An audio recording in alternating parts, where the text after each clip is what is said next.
Amém. A paz do Senhor a todos os nossos amados irmãos.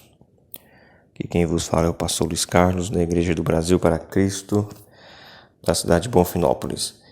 Com muita alegria, vamos dar continuidade ao nosso estudo bíblico diário do livro do Gênesis. E hoje vamos falar Gênesis, capítulo de número 16. Gênesis 16 fala sobre a história do nascimento de Ismael e revela os detalhes da ocasião em que Sara ofereceu a Abraão sua serva egípcia, Agar, para que ela pudesse lhe dar um filho. O capítulo 16, irmãos, de Gênesis, é muito importante na compreensão da sequência de eventos que se seguem após ele.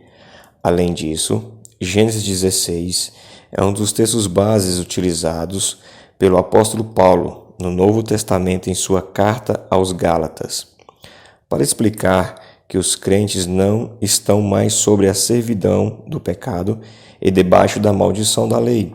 Está em Gálatas capítulo 4, do versículo 21 ao 31.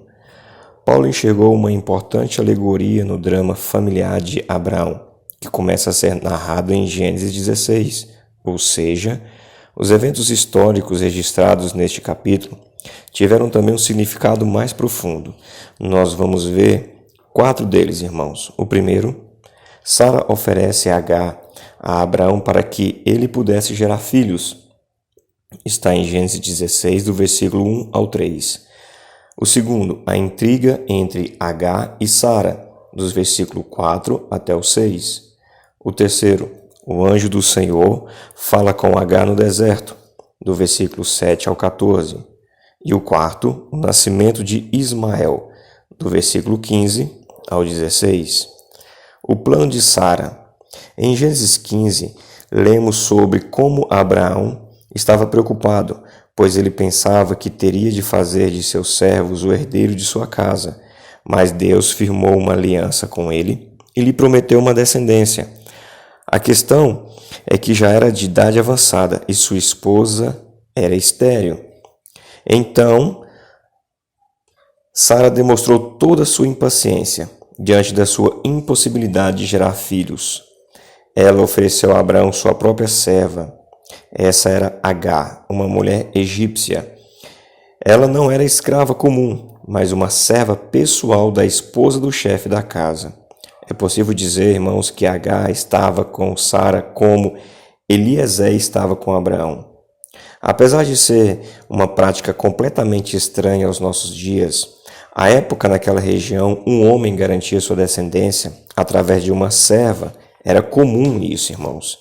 Inclusive esse costume é atestado no Código de Hammurabi.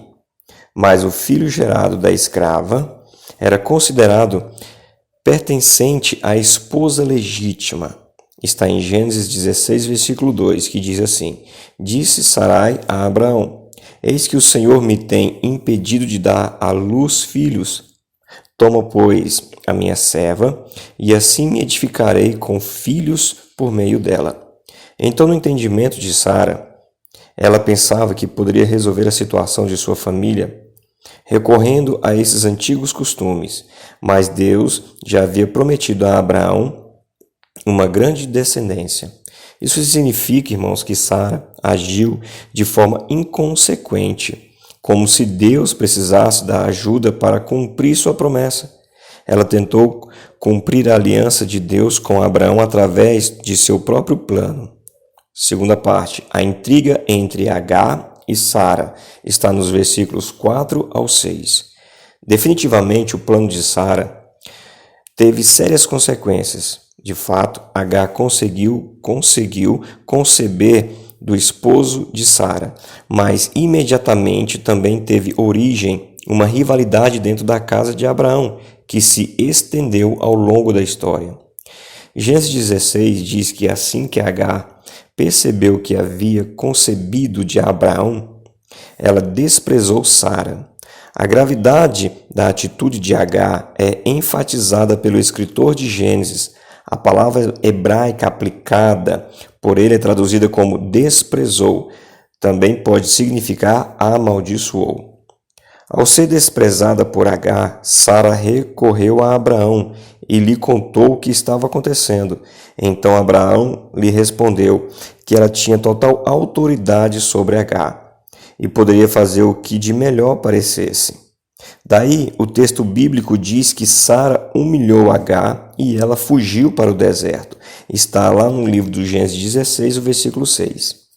De acordo com as normas que regulamentavam o costume o qual Sara recorreu, a esposa legítima não poderia negociar ou expulsar a serva grávida de seu marido, mas ela poderia igualá-la aos outros escravos comuns caso houvesse alguma situação problemática. Talvez seja exatamente isso que tenha ocorrido, irmãos. E por esse motivo, o escritor bíblico diz que Sara humilhou Agar e ela fugiu. O anjo do Senhor fala com Agar no deserto. Está lá nos versículos do 7 ao 14. A sequência do texto de Gênesis 16 diz que quando Agar fugiu de Sara, o anjo do Senhor lhe encontrou junto a uma fonte de água no deserto, junto à fonte num caminho de Sur. Essa localização indica que Agar provavelmente estava tentando retornar à sua própria terra, pois Sur era a região de fronteira do Egito. O anjo do Senhor questionou Agar acerca do que ela estava fazendo e lhe aconselhou a retornar à casa de Abraão e se humilhar sob a autoridade de Sara. Mas o anjo do Senhor também lhe prometeu: multiplicarei sobremodo a tua descendência, de maneira que, por numerosa, não será contada. Está lá no versículo 10. Isso significa que Agar se tornaria mãe de um grande povo. Assim como Abraão não seria apenas o pai de uma descendência eleita, mas também de uma numerosa descendência não eleita. Isto é, que não pertenceria à família da promessa. Depois o Novo Testamento revela que, pela nova aliança em Cristo, a verdadeira descendência de Abraão, herdeira da promessa, não é carnal, mas espiritual. Romanos 9:8. Isto é, estes filhos de Deus não são propriamente os da carne, mas devem ser considerados como descendência os filhos da promessa. O anjo do Senhor ainda disse que Agar daria à luz um filho, que seria chamado de Ismael, porque o Senhor te acudiu na sua aflição. Está lá no versículo 11 do capítulo 16 de Gênesis. Agar também foi avisada sobre a natureza desafiadora de Ismael e de sua descendência. O texto bíblico diz: ele será entre os homens como um jumento selvagem, a sua mão será contra todos e a mão de todos contra ele, e habitará fronteiro a todos os seus irmãos. Está no versículo 12. Essa declaração, irmãos, resume muito bem o comportamento demonstrado pelos israelitas e seus descendentes arábicos ao povo de Israel na sequência dos acontecimentos do Antigo Testamento. A relação entre esses povos foi sempre marcada por conflitos. Depois disso, a Bíblia diz que Agar, então ela invocou o nome do Senhor que lhe falava: Tu és Deus que vê. Pois disse ela: Não olhei eu neste lugar para que aquele que me vê. Está lá no versículo 13. Agar reconheceu que Deus havia se revelado graciosamente a ela, encontrando-a no deserto. O nascimento de Ismael está no versículo 15 ao 16. Gênesis 16 termina indicando que Agar retornou à casa de Abraão e deu à luz um filho, conforme o anjo do Senhor havia dito. O menino foi chamado Ismael. O texto bíblico ainda informa que Abraão tinha 86 anos quando Ismael nasceu. Versículo 16.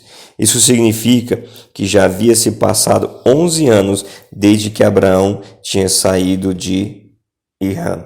Está lá no Gênesis 12, versículo 4. Amados, que Deus os abençoe a todos, em Cristo Jesus, o nosso Senhor.